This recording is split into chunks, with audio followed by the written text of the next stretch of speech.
Assalamualaikum warahmatullahi wabarakatuh. Kali ini saya akan berbagi tentang pitching iklan. Jadi di mata kuliah strategi pitching iklan ini adalah pertemuan pertama yang akan mengulas kenapa sih sebuah agensi itu membutuhkan pitching iklan dan kenapa kalian membutuhkan agensi baru setiap tahun. Kita akan jawab di sini. Jadi ini adalah agensi dan pitching. Buat teman-teman yang belum tahu, pitching itu adalah istilah di advertising agency yang artinya tender. Jadi setiap tahun, setiap klien itu biasanya butuh agensi baru untuk agar dia mendapatkan pendekatan kreatif yang baru untuk produknya. Caranya pakai tender atau istilahnya pitching lah dalam bahasa iklan. Ini adalah proses pitching yang saya kutip dari Picton and Broderick di tahun 2000 bukunya. Tahap pertama yaitu adalah presentasi kredensial. Jadi ini sebenarnya presentasi perkenalan dulu. Yang isinya yang pertama adalah meyakinkan klien kalau agensi ini kredibel. Yang kedua, profesional. Terus kemudian agensi ini punya portfolio yang bagus. Maksud portfolio yang bagus ini tuh sesuai dengan bisnis klien. Jadi kalau dia itu Honda mobil gitu ya, si agensi ini membuktikan kalau dia tuh pernah bikin project-project iklan mobil loh. Terus berikutnya ada lagi special skill. Jadi gini, beberapa agensi itu kuat dalam beberapa bidang. Ada yang kuat di pemilihan medianya, ada yang kuat di bidang divisi kreatifnya. Nanti diwujudkan dengan bentuk award, ada kuat di strateginya. Nah, di presentasi kredensial ini saatnya agensi-agensi untuk mempromosikan dirinya bahwa saya itu kuatnya di bidang apa.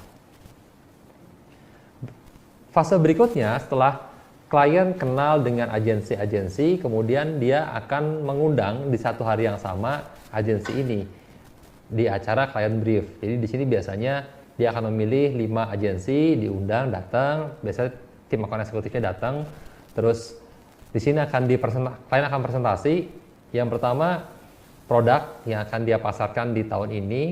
Di sini termasuk nama mereknya apa, kemudian harganya berapa dipasarkan, pola distribusinya seperti apa, terus sifat produknya musiman atau tidak, mereka akan menjelaskan dengan detail di sini. Dan yang kedua, data tentang perusahaannya. Misalnya produknya Pepsodent, perusahaannya Unilever, maka di sini Unilever akan mempresentasikan juga perusahaan seperti apa. Dan kemudian klien juga akan mempresentasikan kondisi pasar seperti apa, persaingannya, terus kemudian segmentasi adalah target audiens yang akan disasar, dan terakhir anggaran. Jadi dia juga sharing budgetnya berapa nih untuk bikin campaign selama setahun. Tahap berikutnya breakdown. Jadi fase ini akun eksekutif tadi akan pulang ke advertising agency, kemudian dia akan membedah tujuan klien dalam melaksanakan campaign-nya apa. Nah, setelah itu proses mulai berjalan di divisi AE, masuk ke planner, masuk ke kreatif, kemudian di hari yang telah dijanjikan mereka akan presentasi pitching. Jadi presentasi pitching ini adalah AE dan tim kreatif, juga tim strategi akan datang ke tempat klien, mereka akan mempresentasikan. Yang pertama, solusi dari masalah klien apa? Sebetulnya masalah klien ini biasanya terbagi jadi 2 kelompok besar. Yang pertama, awareness saat mereka punya produk baru tapi belum ada yang kenal, atau yang kedua, produk ini nggak laku. Solusinya awareness juga sih. Jadi di sini dia udah punya produk tapi nggak laku, atau yang kedua dia punya produk baru dan orang belum kenal. Intinya sih dua masalah besar itu yang biasanya muncul. Nah, di sini ada solusi dari masalah klien akan dipresentasikan oleh tim dari advertising agency. Dan yang kedua, ide-ide dalam promosi penjualan. Nah, ini tadi nih yang dicari oleh klien. Dia ingin pendekatan-pendekatan baru dalam berkomunikasi. Oke, berikutnya pitching. Di sini ada proses presentasi, ide kreatif, kemudian strategic plan. Jadi ini apa aja sih yang ada yang harus diperhatikan saat melakukan pitching? Ini. Terus kemudian profesionalisme, dan 4 proses ini itu di dipimpin oleh account team dan juga account planner. Jadi divisi account ini adalah divisi yang paling paling depan, ujung tombaknya, yang menjembatani antara advertising agency dengan klien. Nah, sekarang kita lihat antara klien dan agensi. Jadi klien seperti apa, butuh agensi seperti apa. Jadi karena kita ada beberapa jenis agensi yang menangani spesifik klien. Nah, ini yang pertama nih. Oh, belum. Ini dia. Saat klien membutuhkan layanan komunikasi yang strategis dan menyeluruh, maksudnya gini, dia pasrah bongkoan sama agensi. Ini produkku, terserah gimana caranya, silakan dipasarkan. Jadi agensi akan membuat strategi komunikasi, strategi kreatif, plus produksi medianya, produksi iklannya, dan juga placement di medianya. Ini adalah yang komunikasi strategis yang menyeluruh. Makanya di sini klien-klien seperti ini dia membutuhkan full service agency atau agensi yang memberikan layanan secara penuh menyeluruh. Yang kedua, saat klien membutuhkan layanan spesifik, jadi dia hanya butuh strategi kreatifnya saja, atau dia hanya butuh memproduksi TVC, memproduksi iklan cetak, atau dia hanya butuh strategi placementnya saja. Di sini klien bisa menghubungi small agency, jadi agensi-agensi kecil yang dia itu memiliki layanan spesifik.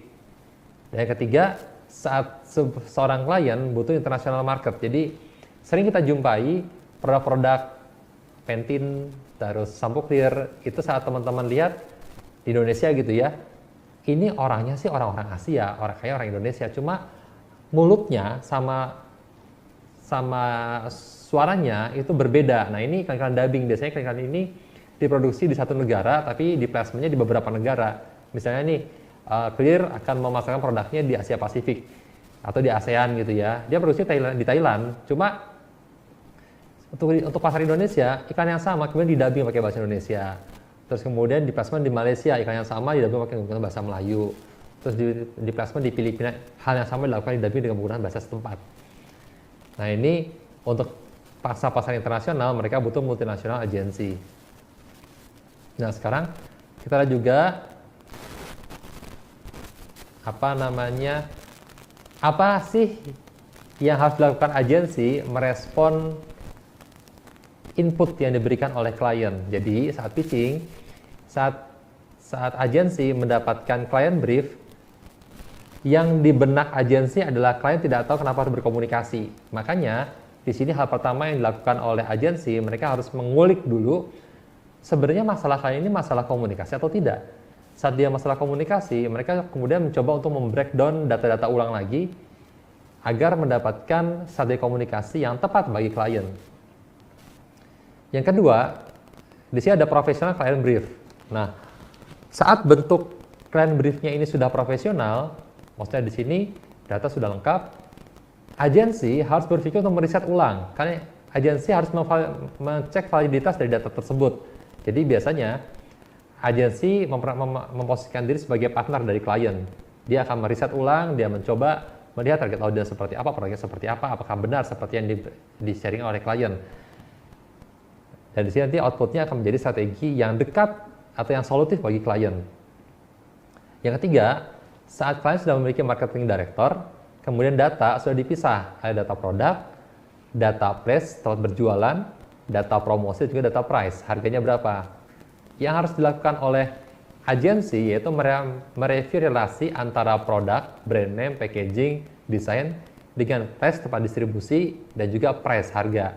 Karena ketiga hal ini akan mempengaruhi promosi secara strategis. Jadi karena promosi adalah brand communication ya, ini dipengaruhi oleh tiga hal tadi, produk, place, dan juga price. Nah, kemudian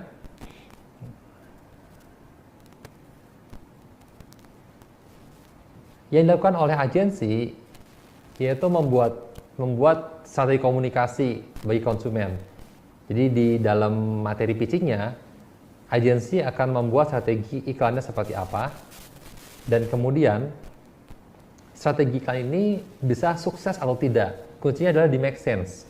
Make sense ini berarti strategi ini menjawab permasalahan konsumen akan sebuah produk atau tidak.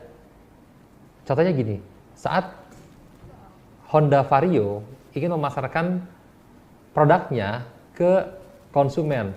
Di sini konsumen konsumen pekerja awal dan mahasiswa itu memiliki kebutuhan yang berbeda. Saat pekerja awal, dia butuh motor yang irit untuk memenuhi, agar dia bisa nabung untuk memenuhi kebutuhan yang lain. Tapi saat dia memasarkan untuk mahasiswa, mahasiswa butuh motor yang irit agar dia bisa jalan-jalan kemana saja. Motivasi akan iritnya berbeda. Nah, strategi iklannya pun berbeda saat diberikan. Dasar strateginya itu tepat sesuai dengan insight dari target audience, maka kampanye akan sukses. Tapi jika strateginya itu buruk, walaupun idenya sangat kreatif, kampanye akan gagal. Nah ini, di sini ada peran dari account manager dari sisi brand. Jadi account manager ini dari sisi advertising agency yang akan intensif, dia sebagai mitra konsultasi bagi klien yang akan memberikan input fungsi-fungsi pemasaran agar strategi iklannya efektif. Nah, account manager pun akan membuat strategi iklan bagi konsumen. Dan saat strategi iklannya itu koheren, sesuai dengan insight konsumen tadi, Vario teknologi butuh irit karena jalan-jalan, karena butuh tabungan. Nah ini ketepatan dalam memilih insight membuat kampanye menjadi sukses. Nah ini seringkali iklan dibikin sama agensi ya, berupa solusi masalah pemasaran. Tapi dengan biaya yang besar, efeknya penjualan malah turun. Ini kan berbahaya. Dan biasanya brand akan menyalahkan agensi karena gagal.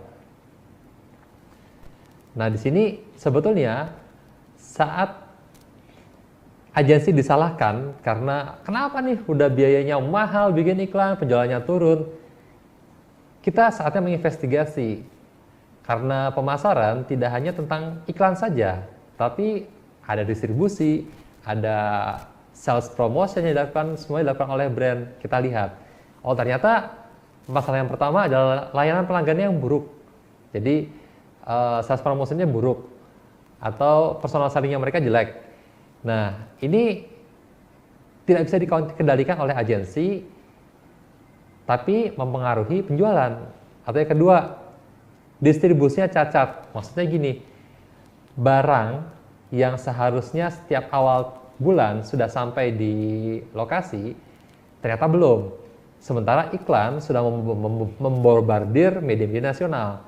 Dan kuncinya, saat konsumen datang ke toko kemudian tidak menemukan barang yang dia lihat di iklan, orang akan menggunakan produk alternatif lainnya.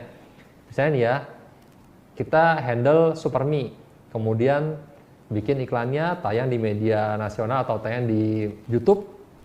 Orang melihat, wah lucu nih, ada Supermi rasa gudeg Jogja, apa nyobain dong. Datang ke Indomaret, ternyata tidak ada. Akhirnya dia beli Indomie kari ayam seperti biasa. Ya sudah, Supermi dengan gudeg Jogjanya akan dilupakan karena orang akan kembali ke selera asalnya. Berikutnya, desain produksi yang buruk. Ini juga sangat mempengaruhi kemasan yang buruk. Terus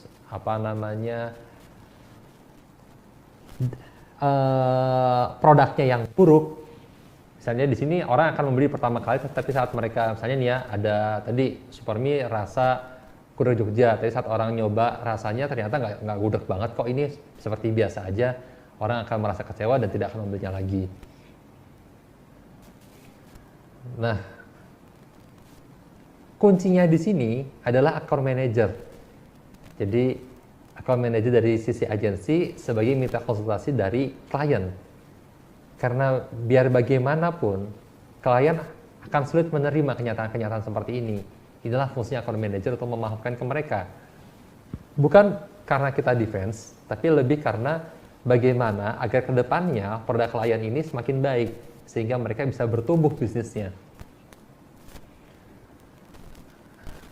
Nah, karena kemungkinan juga account manager akan menemui klien-klien tidak memahami bisnis mereka seperti apa. Nah, disinilah fungsinya kita di advertising agency sebagai mitra dari klien.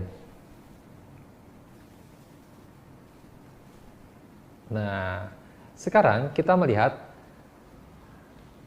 saat kita menjadi agensi, kita juga punya hak untuk memilih klien. Apa aja sih yang bisa jadi pertimbangan agensi untuk memilih klien? Yang pertama, kita harus riset dulu nih. Nah, jangan-jangan klien kita tidak punya masalah komunikasi. Jadi kayak tadi, oh ternyata permasalahan klien adalah distribusi mereka yang cacat. Ya, mereka tidak butuh advertising agency karena ini bukan masalah komunikasi. Yang kedua, etika. Maksudnya gini, saat kita kan gini ya, advertising agency sangat mungkin menghandle beberapa brand sekaligus. Jadi misalnya nih, kita sudah handle Indomie.